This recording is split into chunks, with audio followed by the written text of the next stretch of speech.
ज्या भगिनी जे बंधू जे सेवेकरी आहेत त्यांनी जर पूर्व प्रारब्ध बदलायचं असेल तर संकल्पपूर्वक गायत्री सहस्रनाम तुपाच्या आहुती देऊन त्याचं पठन केलं, वाचन केलं,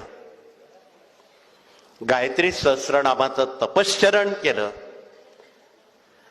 पूर्वकर्मी जन्म जन्मांतरीचे शाप ताप दोष दैन्य दुःख उपद्रव संकट खून हत्या यातून त्याची सुटका होते.